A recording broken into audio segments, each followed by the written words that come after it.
Welcome your backup plan tribe to another awesome show that I have for you today.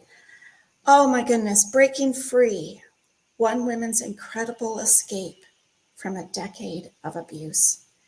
We're going to talk about domestic violence in this episode, and I hope that we can help just one person during the show acknowledge that there has been abuse.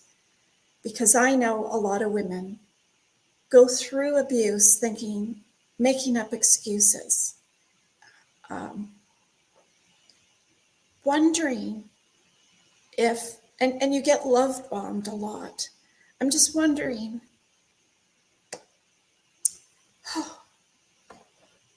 tough topic. Okay, we can do this. Whew. All right, let's get back at it. It's going to be an awesome show, and we're going to get right into it. My name's Tina Ginn. I am with Your Backup Plan app. I'm a creator and developer of Your Backup Plan, and I am a best-selling author of In the Blink of an Eye. Just like that, everything changes. Everything in your life changes in a quick second. I am also a financial advisor and an emergency preparedness coach, and I have to take a drink. Hold on. There we go.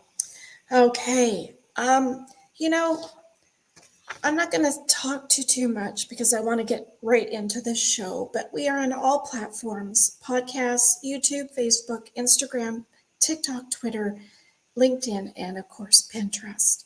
And we talk about, with our guests, really amazing stories about how something has changed their life in a blink of an eye. And I'm so excited to bring on Danielle Patrice here today, who's going to talk about domestic violence. And she comes to us from New Jersey. And we are going to do a quick commercial and get right into it. In the blink of an eye, life can change dramatically. On our podcast, Talking Taboo with Tina, we delve into these life-altering events with celebrities, authors, and everyday people just like you. You'll also discover Your Backup Plan app, a life-organizing tool designed to prepare you for any unexpected circumstance. It's your safety net, taking the sting out of tragedy. Imagine a plan B that ensures your finances are safe, even in the worst-case scenario. But it doesn't end there.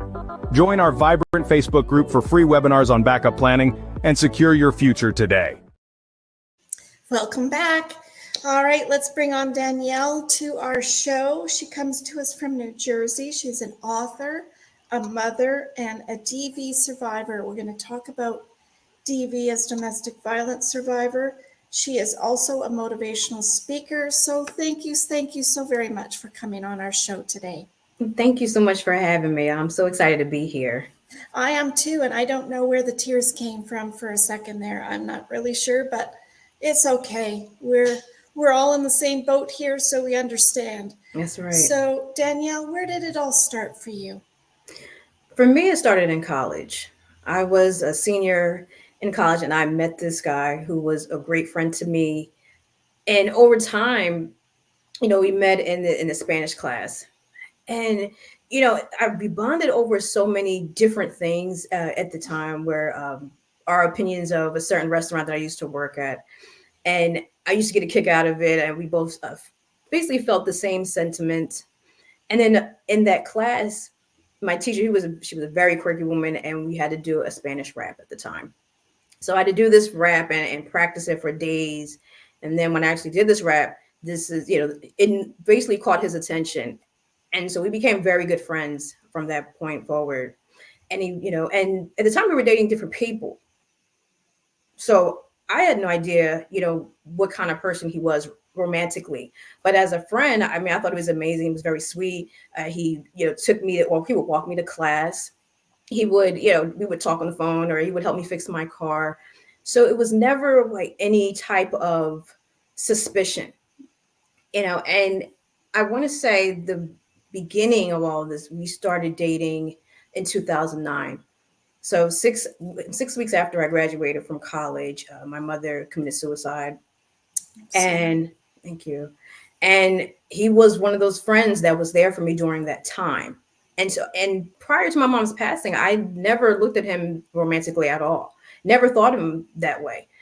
And as a friend and going through this, grieving this horrific loss, he was there for me. He was there actually for my family. He met my family at the time, and we were able to connect over that period. I want to say this was 2009. So by June 2009, I was going back to New Jersey.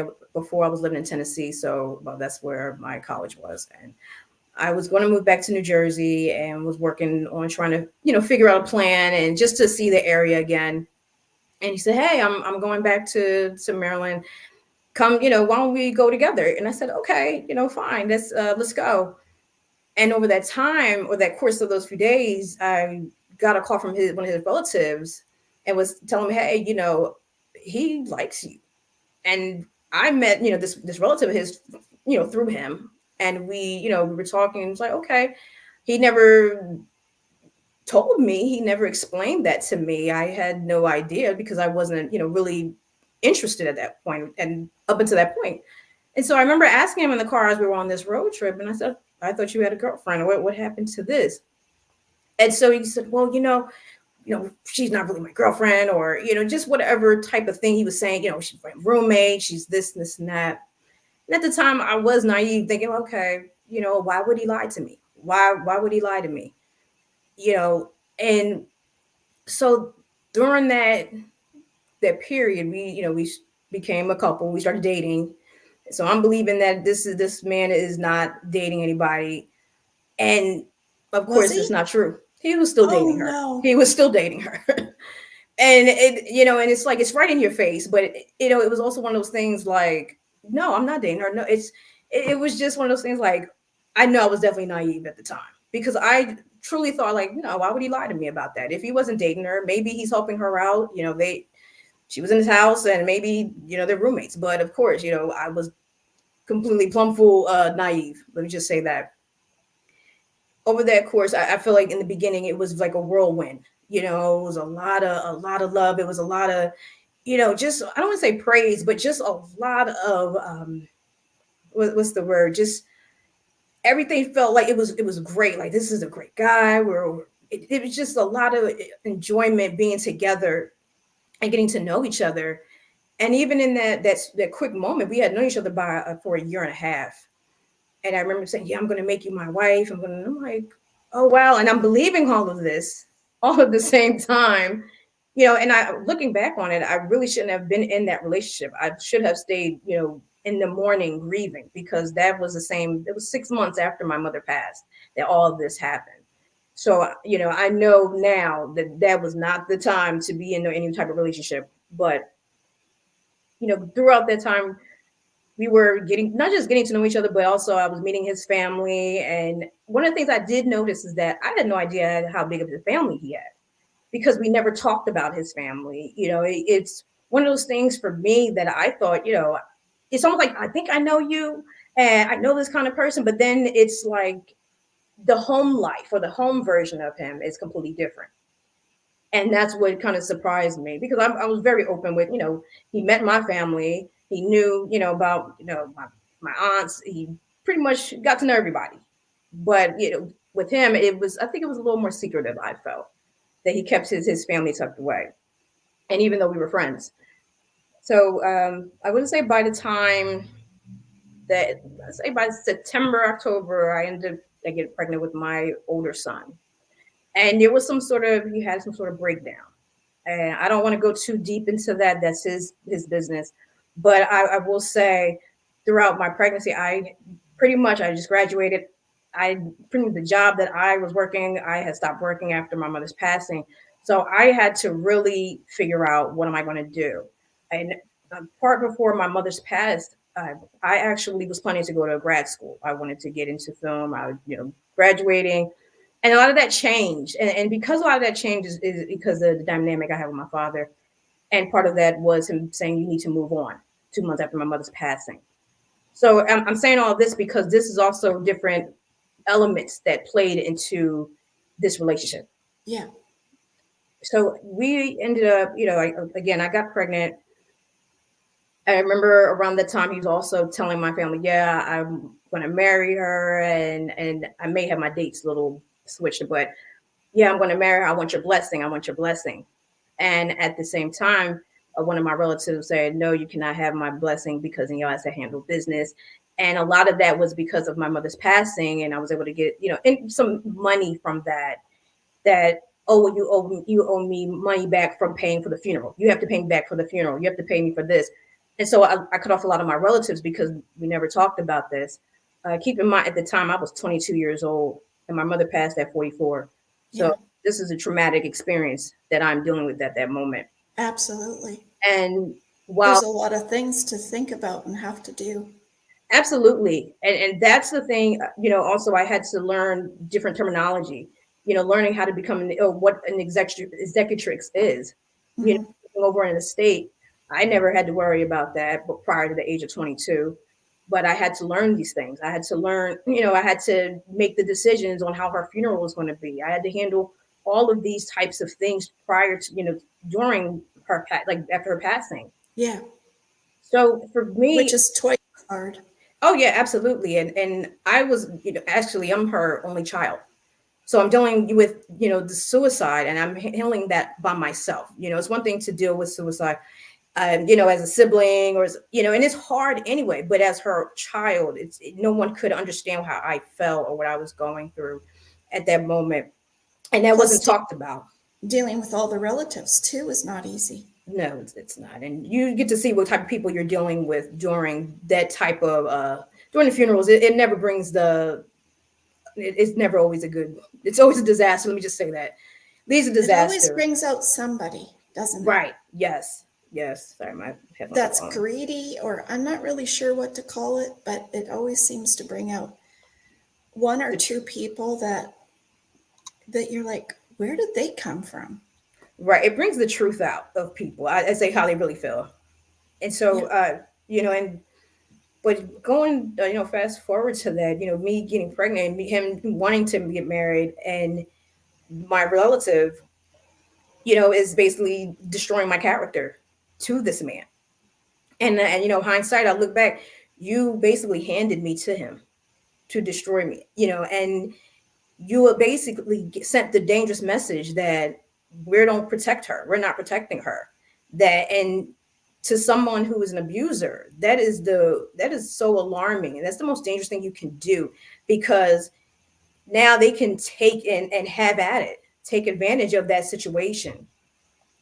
So my experience, again, being pregnant, and I had to make a decision. I said I had to find a job, get an apartment, get a car, all before he was born. And I did successfully while he was, in a different state, trying to handle whatever he needed to take care of. He would come up during my ultrasounds, but then go back home to his family and his, that And whole his situation. girlfriend. No, no, no, not at the time. Well, I think hopefully by that point they were broken up, because, yeah, that was a whole other situation. Hopefully, let's just say that, because you never really know. You never really know. Anyway, but by 2010, I had moved into this apartment, and this was a place where this was a pastor who actually, we had mutual relatives, and so I was able to stay in this particular apartment, and I've known this family for quite some time, since I was a child. I was able to talk to them and allow him, my, well, then boyfriend, to stay with me and whatnot. And the day that he was supposed to leave is when I actually went into labor. So I actually had to go into labor, and I had my son. And, for a few months afterwards, the pastor told me, she said, hey, look, you guys have been shacking up for the past, few months. You guys got to get married. Now, we did talk about prior to getting married, but we were not talking about it at that time. And so we ended up getting married. And, and it's because the thing was, it was like, oh my God, because if we couldn't get married, we basically had to, he had to leave. And so it's like, oh my God, like basically I'm looking at it as this is my family. I have to I'm going to have to do what I have to do. This is, this is the On child of my your father. own. Right. So we got married. And prior to, I will say, prior to the marriage, it was a little emotional abuse. I'll say little snarks, little things he would say, and it was just, it was very off putting because it didn't make sense. It didn't make sense. I'm sorry, guys. My headset is just like, I don't know why. It's just sliding off my Falling. head. It was fine 30 minutes ago, but it's like now it wants to show off. Sorry, but but the night of the before the wedding, and I remember that we had gotten to it. Usually that's the bachelor night, that's the bachelorette party. We didn't have that. We didn't have that at all. And look, I had my son. What are you going to do then? Yeah. But we had gotten to an argument of some sort, and I just recall him telling me, pinning me down and saying, "Now I can do whatever I want to you because you'll be my wife." And that was just the most scariest point because it was like, oh my God, what am I signing myself up to? What am I doing? And what, most importantly, how am I going to get out of this? Yeah. Because the wedding was the next day and it wasn't a big wedding, but it was like, I'm going to have to go through with this. How do I get out of this? My mother was really my protector. I didn't have anybody after that to be my Right. protector. Well, to give you some help to understand what to do. Right. I guess you could do like all the funny movies and TV shows do, and you get married, but before you get married, you leave out the window. right. But I tell you that, yeah, that wasn't going to happen at that point. But I'll say that the interesting thing, because actually my son was with his father during, getting ready. Everybody's getting ready. So he actually, I guess, what do you want to call it? Like, he was 5 months old, so maybe we consider his best man or whatnot. But actually, and his father was the one that actually walked me down the aisle at that time. So to me, I did not have a real clear path on how to get out of it, how to walk away. I didn't see a way out. Let me say that. Went through with the wedding, everything, normal. Everything was normal. Let's just say that. And then I would say within the 3 weeks was the first physical incident. And I don't recall, I don't remember like a lot of that happening, but I do remember him running out of the room and chasing me and pinning me like down, not down on the floor, but like pinning me across the Chest. the wall. No, he was like basically pushing me into the wall. And I was wearing my mother's shirt at the time and ripped the left sleeve of her shirt. And I just remember that whole situation. And at that point, I did not call the police. I did not, and there was a few incidents that happened during that time. Meanwhile, the people that, with the church and the organizations that I was familiar with were also, more, I want to say they started getting closer with my then husband. And, he wasn't from the area, which I understood. And I would say in the beginning, I encouraged that because like, look, find people to, to meet and know you and whatnot.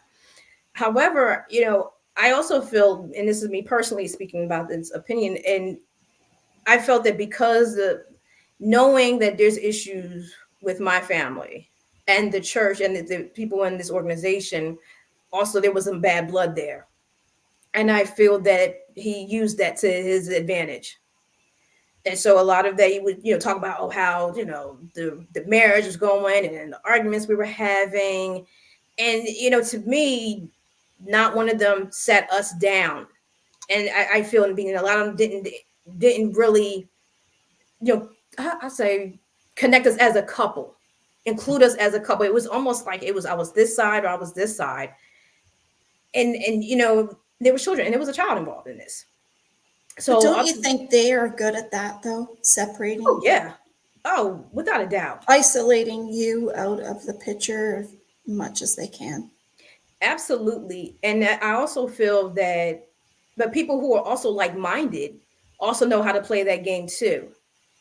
And so I feel that with the people that were involved in it, it was almost like, oh yeah, well, yeah, she's like this. Well, I know how her family is, and they're like this. And so you get the gabbing and gossiping and whatnot. And then when it turned out, oh, she's like that, you need to get a restraining order.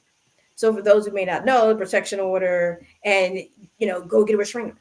So then out of the blue, he gets this restraining order and files it and takes my son, who was then, I want to say 1 year old at the time. And it's all of a sudden, I don't know what's going on. And now this is a whole whirlwind of information because I don't know what's going on. I don't know what is taking place, and then I got the call from the police saying that there was a restraining order, and then having to go to court. You got to go to court. So when I went to court about it, I remember being so scared with that because I'm like, what is happening? And at first it was talking about visitation with my son and whatnot. And at that point, my oldest son, he had a GI tube. And for those, like, he was failure to thrive. And so with that, you had to physically or manually put in this GI tube and put it through his nose into his stomach so that he can have his milk pumped into him to gain weight. And so for me, having to, also being his main caregiver, because at the time I was at home, my ex-husband was working. And everything just didn't make sense. It was just so confusing and dealing with the court. So, and I just remember, like, even though my family was in and out of my life at this point. So there was certain points where they were in and certain points we were estranged. But this particular point, Mom took me to the courts and she said, Dan, you didn't stand up for yourself or you didn't speak up. And because I didn't know what to expect. And so I talked to the courts and I said, I want an emergent hearing. I want this handled. I want this taken care of. I need help. I'm a domestic violence survivor or victim at that point. And I always praise this woman, and she is my hero. And I've Sue Fortino is just amazing. She's a DV advocate at the court, and I love her dearly. Yes, she's just, she says she does her job, but let me tell you something. When you have people who do their job and do their job well, and who are passionate about what they do, I can never repay her the way that she helped me, because what ended up happening was she showed me what was going on. And I explained to her, look, I'm his main caregiver. My son was basically, his father was with him and took him for 4 days. I didn't know what was going on. And yeah. I could not, I couldn't even stomach it. I couldn't eat. I just did not know what was going on. And because, you're a caregiver, you're the main caregiver, and he's not there mainly. And, you're going through this, and I'm explaining what's happening with this, in this particular situation, that I did a counter restraining order. And see, in New Jersey, I don't know, like in different places, but in Jersey, it's almost like a first come, first serve, like whoever gets the restraining order first. So that means if you get the restraining order first, that means you get the house. That person who doesn't get the restraining order, they have to evacuate. And if they 15 minutes to get their belongings and come back when the cops are there, it's a mess. But so I had to stay with relatives. And the thing was, what Sue did, she explained to, actually she called his mother that day, and I'll never forget it. She said, they basically is a domestic violence victim, and that you have until 7:30 to bring that child back here. And by 7:30, they were there at that courthouse to bring my child. So now we're having a counter battle with counter restraining orders. Oh dear. And it was ugly. And this was, this was by our first anniversary. We were having court, our first anniversary being married. And it was just horrible. It's just like, I didn't understand what was going on. And so even, talking to different people, or, just trying to figure out the process of the courts, it can be very intimidating, and it's very upsetting, because it's unless you have an attorney that can walk you and guide you through it as a victim, as a survivor, that you're dealing with abuse. And then you're dealing with, and there's children involved. You're concerned about your children, and then having to deal with the judge. And once it's taken out of that context of, you're dealing with the police, you're dealing with the judge, it's on the judge's dime and what the judge decides. And that's it. It's very scary. Mm-hmm. So I I basically tried to do a little research, try to understand what was happening. And with that restraining order, even with both restraining orders, by the time we had court, I believe we ended up dropping it. But the irony is that the judge, he asked me, why didn't you call the police? If you were going through this, why didn't you contact the police? And I just didn't have an answer. Like you know, but the thing is that I'm not trying to coach. I just want him to stop, Yeah. the fighting. I mean, I remember like having a knot on my head because he had butted me. I remember fighting, and trying to get him away from me or get him stop pinning me down and things like that. I'm trying to fight this man off, and and so but at the same time, I'm thinking, this is my husband. This is my husband. I'm not trying to get all into the courts. And Yeah. again, that was my first time. So this is what I was met with. And the judge didn't believe me because he said, basically from what I feel, and I'll just say it like this was 2011. I feel that it was just mainly because of the way I presented. My ex-husband is very charismatic and he's very smart. He's not dumb by any means, but he was able to, articulate better than I was at the time. So, and was the pattern for over a few years, over but not saying decade, but almost 8 years from that point. Going back and forth. It was almost every year going back to court. Fighting with him with the restraining orders, where I've had to contact the police, where I've had to contact. We call our New Jersey DCPMP getting involved. He's contacting DCPMP. It was a circus. It was the abuse and him creating this narrative and me having to overprove that I have this happening, having documentation, contacting people, because once they said, why didn't you contact the police? After every time I've had to contact the police.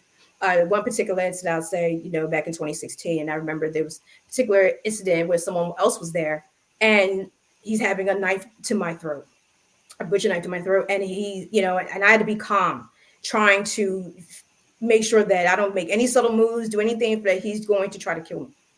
And he ended up having the butcher knife in my face and saying, like, do you want a divorce?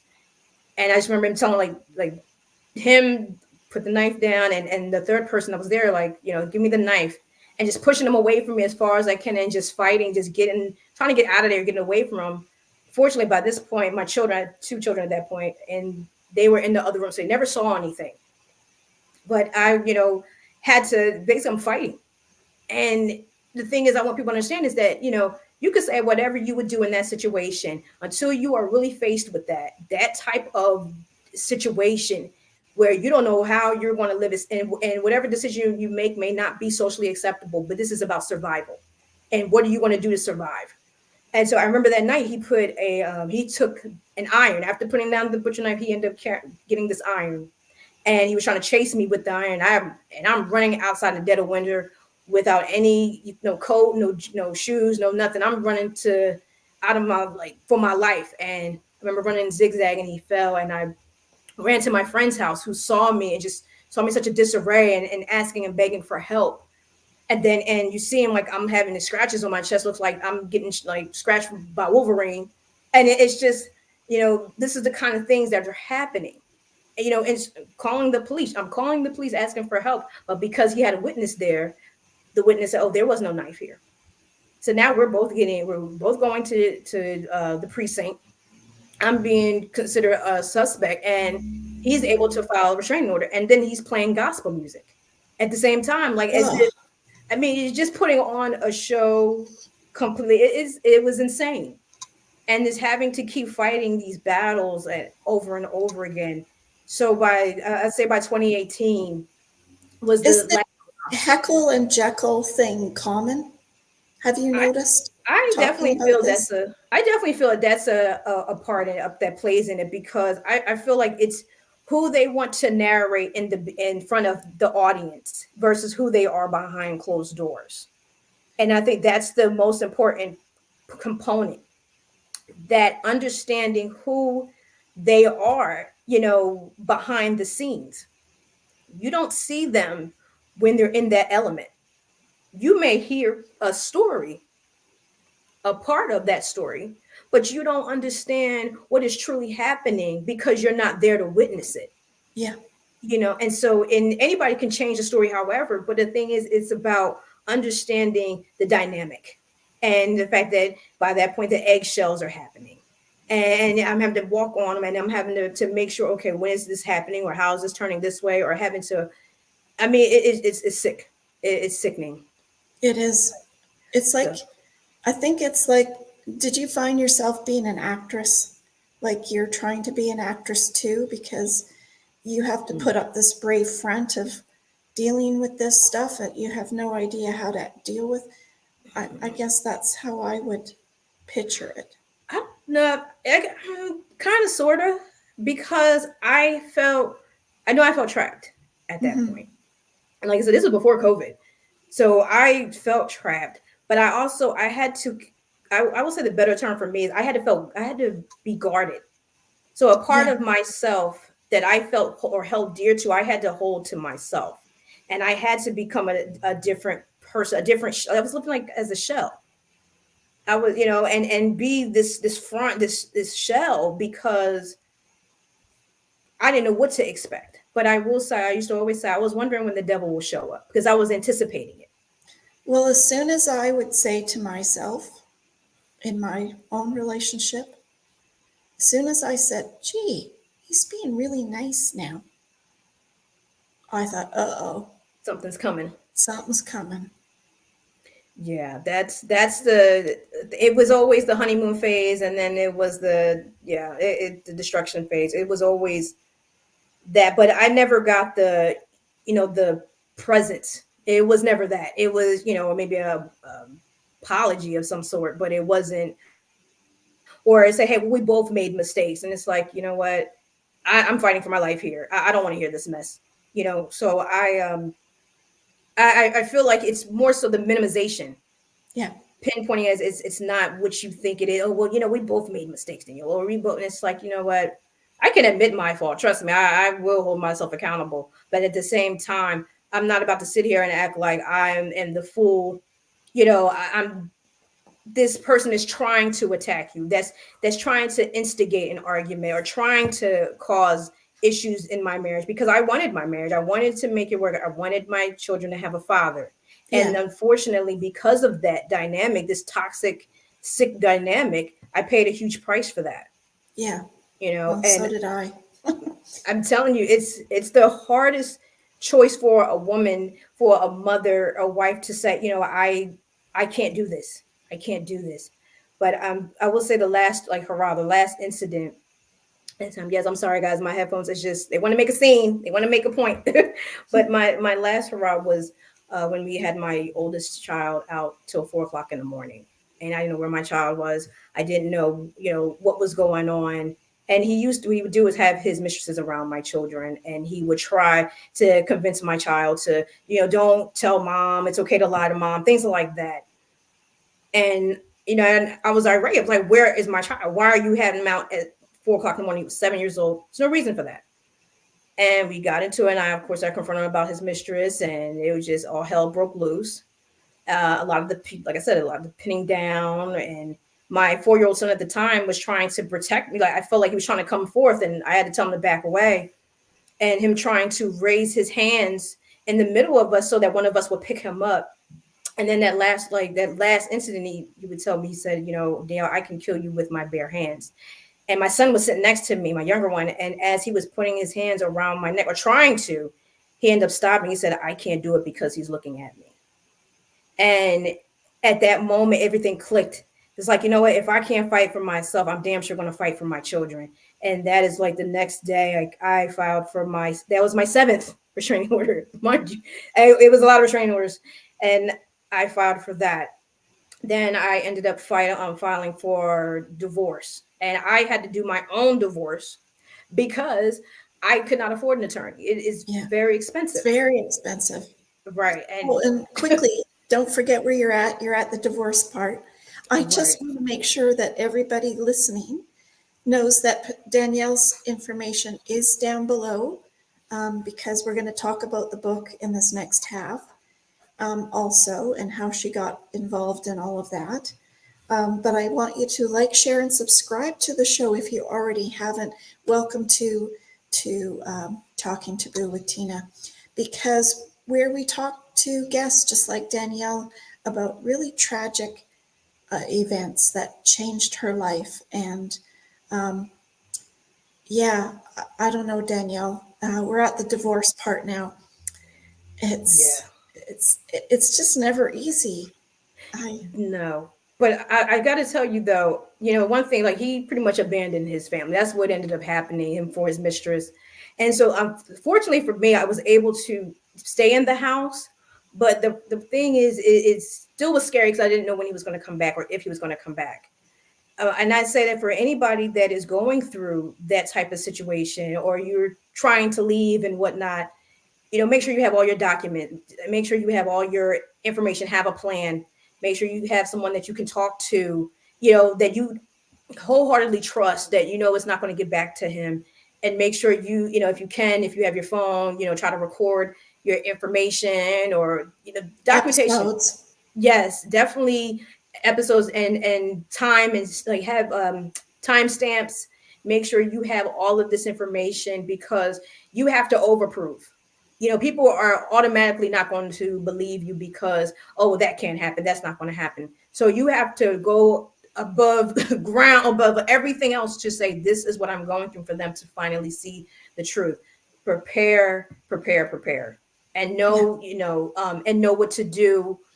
Contacting maybe the local shelters, contacting police, contact anybody and everybody that will listen to help you get out of your situation, because it's going to take that. It takes a village to raise an abuser. It takes a village to get people to help you. Trust me, it takes a lot. It does. So, and it's hard to do by yourself. Let's face it. It's because you don't know what to do, and you're in it. And I always say to people, it's much easier to see the situation from the outside looking in than it is when you're in. Absolutely. And people, want to comment from the sidelines, but until you're in that situation, you don't know what you're going to do. And see, before that, he was graduating from college. I had, got him into finishing for his bachelor's, and he had made a plan to, basically leave my family destitute. So he left us destitute with no money. Maybe the car needed to be fixed, and I had to, hustle, try to, make money so that we could have a roof over our heads. And my family and I ended up being homeless, where we were living at the bottom of a basement of a barbershop. And for a few weeks, are living with different relatives, or not relatives, but different friends and whatnot. Yeah. And trying to get into transitional housing so that we can get, off the streets and really being more stable. And, and the thing was, my children were starting school at that time. And if it wasn't for this woman, I would say Nisha, who was amazing, she had a foundation grow. And it was just, if it wasn't for her, if it wasn't for different organizations, and not just your standard organizations, but you also have other organizations that are lesser known, but they do offer other options that may not be out the norm. And she operated New Jersey and Virginia. So I was just so wholeheartedly thankful for her. And then throughout that time, just trying to get us back and on becoming stable and handling like divorce. Yeah. So I had to file for my own divorce, learn the law terminologies, learning how to do my own work, because again, I couldn't afford it. At $25,000 for an attorney, I didn't have that money, if that. Yeah, but in Canada, it's about $10,000. See, it's to put up front. Yeah, and also it depends. I think a lot of lawyers in America are like $250 an hour. Some retained for $3,000. It's just, and it's a lengthy process. Divorce, depending on the types of divorce. So you're going to court. It could be a year to 2 years. And I ended up getting a default divorce, because he didn't hardly show to court. But I ended up being able to be awarded that judgment and have everything that I asked for. And I also, found out later on, but his mother was trying to do a grandparents' rights. And see, in New Jersey, depending on the I want to say the counties, you're able to file for grandparents' rights if you feel that the parent is withholding affection from the grandparent. However, there's certain stipulations with that. And part of it was, that was able to win that case was because my kids weren't going to visit her that often. She wasn't seeing them that often. But I believe that she was doing that because, well, if my son can't win against you, I'm going to try to win against you. Yeah. And the judge, he ruled in my favor saying, if you want to see your grandchildren, contact the mother. She is their mother. I can't, rule against her. And because at that point I had already been awarded, sole custody, I had been awarded, everything because of what had transpired and taken place. Yeah. And with my extensive, lengthy amount of evidence, I had over 100 pages worth of documents of evidence that I kept from years on in, that it also ruled in my favor to show like this is the proof that I had going on. So I want to say, to fast forward, that I did a lot of motivational speaking. I did a lot of activism, talking to different like political like senators, and I went to the governor's office with my children, and it just trying to create awareness. And one of the things that I noticed is that even when I talk about my experience, it was more of sympathy. It was I'm sorry that you went through that, but it wasn't. I wanted to embark change. And so Right. during COVID, and everybody has their own experience during COVID, That's for but sure. COVID, I really exactly. But I feel like with COVID, it allowed me to think like what really happened. What happened to me during this dynamic? Because I did feel like I did change as a person. I do, I do have my guard up. I'm definitely not as the same. To Yeah. me, I feel like going through that experience, is almost like in comparison, someone having physical therapy, having to walk again, having to talk again, because being brainwashed, in Yes. this way to becoming a shell. You got to realize this is somebody who, you're loving somebody, and and what they're doing is taking your love and twisting it, and it is becoming tainted and manipulating for them to exploit for power of control. That is Yeah. what's happening. And Yeah. so, for me, I'm having to learn how to, not just love myself, but also understand myself and what took place. And so there was a online research academy called Polygens, and this actual research academy was marketed towards middle school age children. But at first I didn't see that, and I said, you know what? I noticed that you guys are just doing for middle school age, and they said, no, you can do it. And at that point, it was 35. So I'm like, okay, I'm far from middle school, but I do have a child that is approaching that age. But I had this amazing mentor who, Isabella, who I'm just so grateful for, because what she did was allow me to learn research and learn how to scientifically research. And so I wanted to understand what would happen in the brain. And so I am not a neuroscientist. I'm not a doctor. My bachelor's in communications. However, I have the experience of being a DV survivor and being a victim of DV. I wanted to understand it, because knowing it from the inside, I can definitely articulate what's happening and tell you this is what we're looking at. This is what we're dealing with here. So with that, I was able to research different literature reviews from amazing scientists. I was able to collect a lot of data, interviewing different people, from all walks of life, whether it was a sociologist, a former police officer, warden, and I was also interviewing children, psychologists. I mean, just different things for people to understand and figure out their perspectives from their respective fields, and how the DV affects them, whether it's directly or indirectly. Yeah. And then I, put my own spin on it with my own experience, adding to that touch, and wanting people to have this understanding of the levels of domestic violence, because people assume, well, this is happening because it's two people fighting. Why can't you get along? Or why do you stay? And blah, blah, blah, blah, blah. However, I wanted to really dive in and show that there is a deeper level that needs to be understood here. So I compared it to the ecosystem. And biological terms is everything being interconnected. The sun is the beaming, it helps the trees grow, it helps the plants grow. When you're walking under the tree, you're getting shade, like all of these things, from the hot sun. You're getting all of these interconnections. Yeah. And domestic violence is the same thing. And so with that, a lot of people don't know the brain, and because the brain is a very complex organ. And it's so for me, I had to learn a little bit of neuroscience, learn again a little bit of terminology. And I'll be honest, I'm still learning about this terminology, understanding neuroscience. But one of the things that from this not only this experiment, but this research, was that some of the things that I found with case studies resonated with me and my experience as a survivor. And a lot Wow. of that, yes, a lot of that talked about how our bodies are when we are in a fight or flight stance. You know, I don't know if you're familiar with the famous experiment with Pavlov's dogs. No.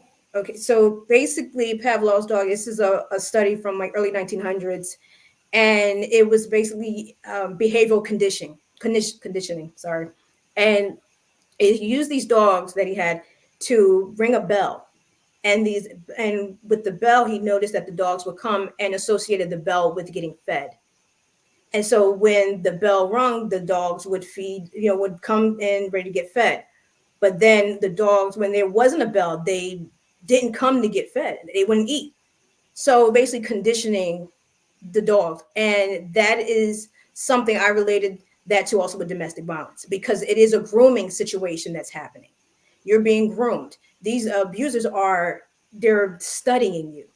You may not realize it, but they're studying you. They're preying on you. And and Are while they all, Danielle, are they all narcissistic? there's a possibility, I wouldn't, I think there's a lot of different levels of it. I think, but a narcissism, there's, it could be a Machiavellism, it could be psychopathy. There's a lot of the dark triad. Yeah, I know like narcissism is definitely a hot topic, but I think it depends. But also, I think mental illnesses also plays a role. Yeah. Substance abuse can also play a role, alcoholism. So I think it varies, from person to person. Also, genetics can play a role. The environment, it's a lot. I think that Not comes just one thing. Yeah. right, right, right. So with this book, this is the outcome of the research, That you neuroscience. don't. Yes, neuroscience, the ecosystem of domestic violence, because I wanted people to relate in the sense of, okay, yes, this is a lot of it is, scientific terms, like I do compare the ecosystem, everybody knows about the atom, but in this case, I compare it to the brain. And I talk about the anatomy of the brain and how different parts of the brain, especially it's called the prefrontal cortex, that if this part of the brain is damaged, it has increased the ability of that person being volatile, and so those are some of the things that, we need to know. Even if you don't understand the brain, there's some things like, hey, I may need to check it out. The ridges that are in that we see how the brain looks, it looks like little squiggly lines to call the gyrus. And with the gyrus, if there's something called the gray matter and there's white matter, and if there's a reduction in the gray matter, that can lead to a possibility of schizophrenia with mental illness. So these are just certain basic things, and it's research. I mean, I credit there's a lot of people, a lot of amazing scientists who've done the studies and talked about this, along with the brain chemicals and how it relates to domestic violence.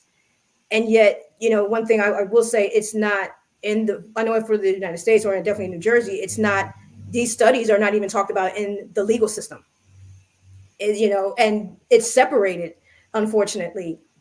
And so that's the part of, because if this case study was brought into the course, I feel like it could be a massive amount of change, because now we're not sure what kind of person we're dealing with. Yeah. Are we dealing with someone who has mental illness? Are we dealing with someone that is their brain is Alcoholic damaged, or like whatever. alcohol, right? And so I think it's just a lot of situations are simplified as just getting a restraining order, and a restraining order is not that. That's not the smoking gun. It's not the end all be all. Because in real time, if someone comes to you and approaches you and that you have a restraining order against, and you're saying, "Stop! I have a restraining order," do you think they're going to stop? If they want to, exactly. If they want to stop, if they want to hurt you, they're going to hurt you, and no paper is going to stop that. And you call the police. It may take time for the police to get, if you're allowed to have your phone, because if that abuser may have not taken the phone, may or may not have taken it. So I think that people have to see it from a different lens. And so with this book, like I said, I put it as different levels. So I talk about the brain, the emotions, and the actions. I talk about, I compare the cells to people, and where I talk about the victims and abusers, but I also introduce, the victim defendants, who aren't talked about and discussed, who are, charged with crimes. However, they're trying to defend themselves and protect themselves, but the court doesn't recognize that. I also talk about the enablers, the family members and friends who support the actions of these abusers and also sometimes helps them in these cases. I bring into, different how children are impacted, and, have an interview with children talking about different entities, like, again, DCPMP or the Child Protective Services, how they're impacted or how they impact others, by, just a stroke of a pen, they can change your life. Even to where the colleges, where they're supposed to be reporting incidents on the, campus, and they may not. And you may not know if there are DV statistics on that campus. So That's true. You know, It's like it's hidden or something. Right. They, so it's almost like your reputation. You're protecting your reputation and not, okay, we can suppress this. So you don't know what's going on. And I know as far as the United States with the legal system, that one, there's not a domestic violence charge. Like, it's not a felony charge. The domestic violence is listed under the acts, whereas maybe a simple assault, where it may be stalking, harassment. So these individuals can go into jail for maybe a few days, come right back out, and then they're back on the street, and then there's retaliation occurring. All the way also, I talked about the Congress, and to where Congress is making laws, creating laws, to the entertainment, how entertainment shapes us as people, and overview of society. So it goes all the way to society. And I use the American culture because, again, I'm American, I'm African American, and I'm here and witnessing all of these things. And I compare it also to, like, Darwinism, survival of the fittest, because in the sense, even with entertainment, this is the person you're supposed to be with. You're supposed to be with this guy who is the ultimate badass, or ultimate person that's just, whomever, and we stay away from the weak ones. Well, in the same sense, you're populating more, which could be a lot of narcissists, because you're populating a lot of those through the genetics and whatnot. So I think a lot of that it stems from, learned behavior, it stems from all these things, but it's not so simplified. And people simplify it to, it's just two people arguing, two people fighting. So I really try to make a dent into this to wake people up and say, look, it is so much deeper.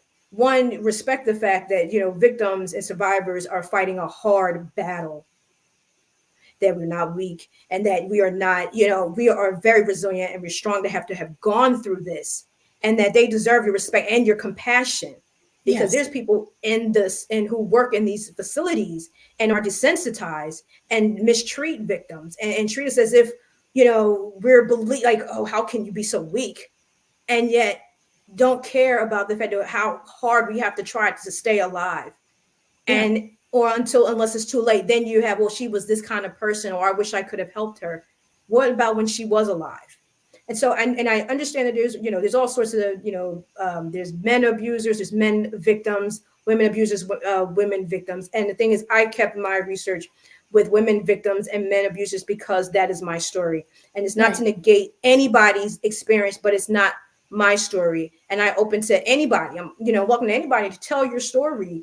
And whether it is a man or woman abuser, tell your story, because it doesn't really matter, because it's going to be pretty much the same story. It doesn't matter if you're female or male.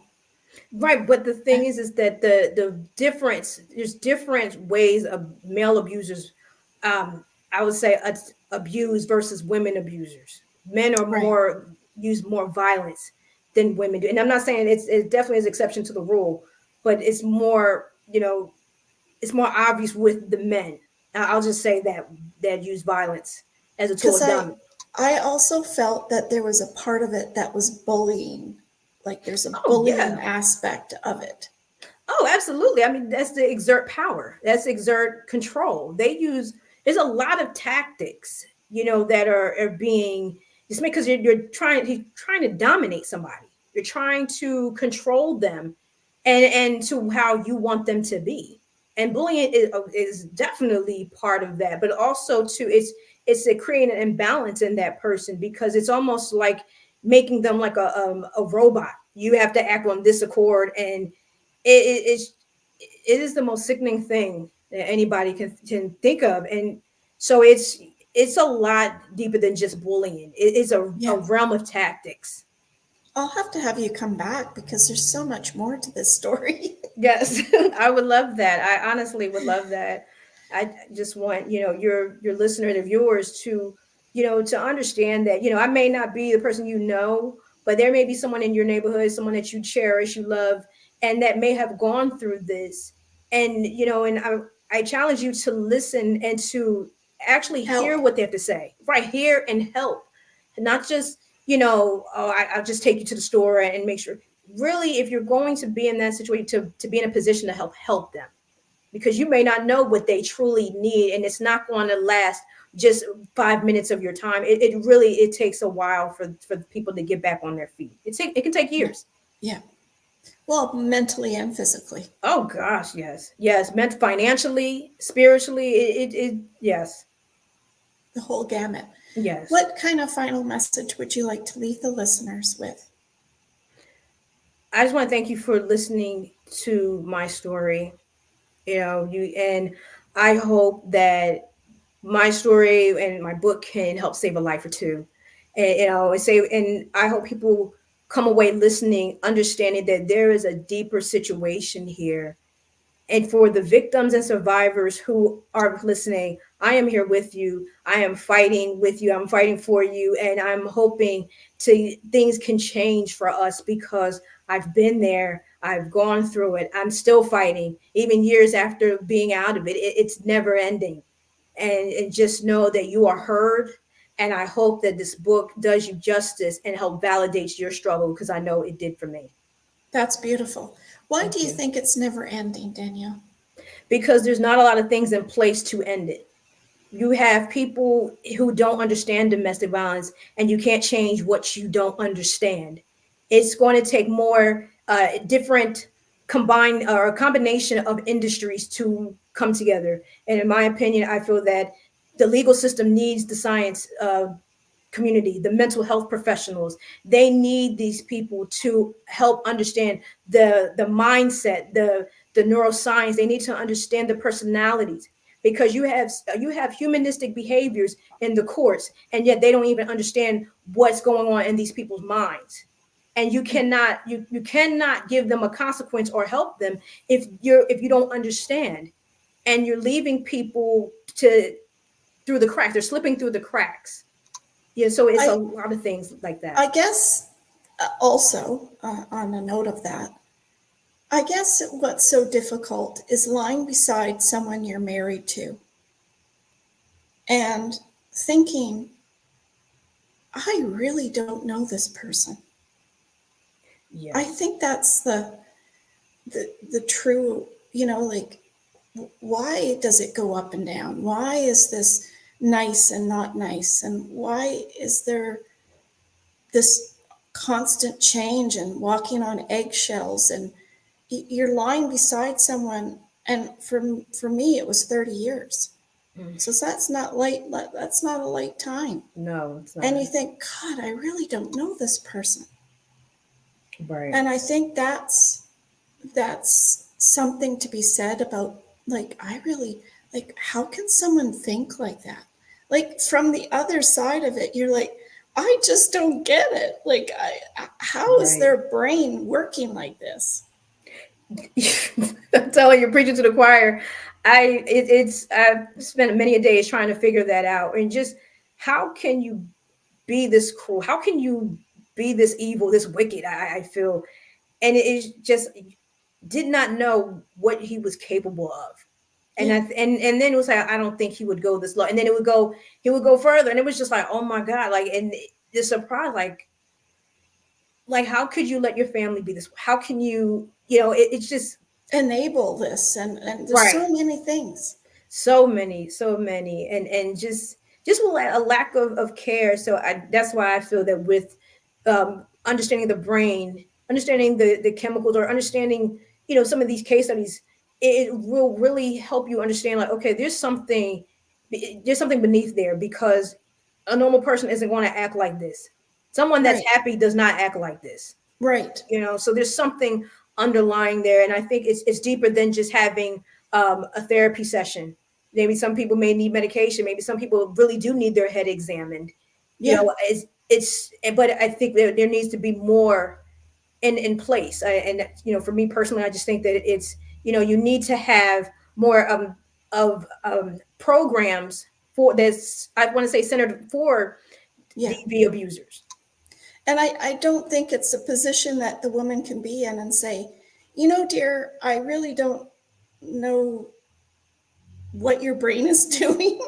And I want Right. to have your brain examined. I don't really think that's going to be a good thing. That's going to go over very well. Well, no, but I do think the courts and But the science can. yes, absolutely.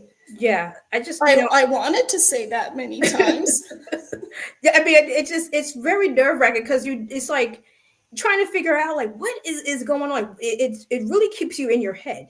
But I will say, like, when I spoke with a batterers intervention program coordinator named Leisha in this interview, and she explained that abusers start off as victims themselves who were abused themselves, and they end up going a different path. But I think that, it takes people in powerful positions to start understanding that and really dive in, instead of, just taking it as a domestic violence situation and just taking notes or whatever. Investigate it as if this was a homicide case. Investigate it because you're wondering who's these people around, what happened at this time, what happens with these people who are involved. Start getting these enablers arrested because they're accessories. If there was a murder, Right. guess what? They would be considered an accessory. So what do you think is happening during the abuse? But they just don't do that. They don't, because they don't understand it. They wait till after, like OJ Simpson, when it's already over with, Right. before their reaction. Exactly. And we're not in a proactive type of society. It's more so of a reactionary. And, Yeah. although this is, like I said, I do have American, this is the American, nice version, but I feel like even with Canada, I'm assuming that you guys definitely have your own, Yeah. different laws that may not Yeah. be effective for you guys. That's absolutely, I'm sure every country does. Right. And I think it's just becoming a little bit more recognized, but I wouldn't Right. say that it's easier. No. I've noticed just with, there's more TV shows about it. There's more being put out there about it. But when you're in it, it's a different story. Yes, and it also, a lot of things with I'll say with entertainment, they have it to where they stereotype with the victim being meek and mild, and they would never hurt a fly. And the thing is that there's a lot of, I say, I know I'm a fighter, and I have my, people who have been in these situations, and they are fighting back. And the thing is that you're also dealt with, well, you don't look like a victim, And he you're doesn't fighting. either. Right. And that's the thing. You're dealing with these stereotypes. You're dealing with people's opinions. Even when like I was saying, Judgments. yes, and that's from people, different from different backgrounds, different professions. Like I was saying earlier today that you have people. When you grow up, you're being told, when you get sick, you go to the doctor. When you need help, you go to a police officer. And I'm for, hey, I'll call the police and ask for help, but you don't know what type of police officer you're getting. You may get one who may be, just as helpful as can be, and you'll never forget them. But you also may get someone that can be just as nasty and is not empathetic and does not care, and could really, ruin your chances of trying to escape. And so you're met with different people, and it's like, understanding the people behind the titles. And that's where I think also people have to understand is that it's we're all fixated on these titles, that we're not looking at these people who are not equipped and may not be equipped to dealing with domestic violence, and not being able to handle these circumstances or see which one is the victim, which one is the abuser. Yeah, absolutely, 100%. Oh my goodness, I don't want to go. How about you guys? We're going to have you come back on, and even if we tell your story again and just talk more about what you've recovered, what you've covered out of all of this. I think that's awesome. And are you doing any side coaching at all with women? Yeah, I would love to. I have not done anything yet as with that, but I am, I'm looking forward to seeing what the opportunities hold in the future. So I'm not going to That's counsel that awesome. out. That's awesome. Well, you can always reach out to Danielle, and her link is down below. And we're going to add another link in the next few days because I'm going to get on her to put some more contact information on there for you. But thank you so much, Danielle. This was so informative. I hope that we can help just one person out there to recognize the signs, recognize that it's not you. I know I went through that. Like, what's wrong with me? What am I not doing or saying or feeling? Like, it's just crazy how it gets put onto you, and then you have less clarity of what's happening with them and why are they acting like this. And it's just a snowball effect of trauma, I Right. guess. No, you're And absolutely. it's so unclear in so many ways of what to do and how to do it. I guess we've all watched that movie where you're like, just leave, why is she not leaving? Right. We've all watched those shows, and it's because when you're in it, it's hard to get out. It's like you go down this tunnel and you think you walk up two more ladder rungs and then you're like down three again. It's just keeps bringing you back down. I don't know how else to explain it. I try to visualize it in certain ways. No, you're doing perfect. That's exactly right. Because it's your experience. Hmm. Every experience, it may be under the same umbrella, but it's your experience. Yeah, yeah. The darkness is just of what not to do, what how to do it, not to know what to do. There's so many things, and I think there's definitely something to be said about your book and about how informative just having a little bit of more information at your fingertips to understand what that person is doing to you as well as what they are like. It's understanding the brain. Yes. Do you forgive him now or? Whew. It is honestly it's peaks and valleys. It's days where I can, there's days where I can't. It's not an easy road. I For me it's there's some things I may never be able to get over because of how hard it was. Yeah, But I think for me it's not about the forgiveness, it's about achieving peace. It's about being able to lift my head high and saying, you know what, I went through this, I survived this, and now I can focus on creating a better generation, a next generation with my sons.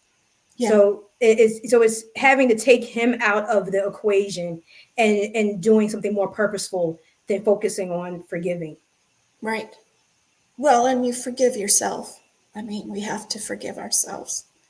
You For know, it's funny. I've heard that, but honestly, I what is I don't use the forgiveness. It's more so just being there for myself, loving myself, and getting reintroducing myself to myself, yeah, knowing and saying I'm here for you. I'm here for myself, and that knowing that I'm loved.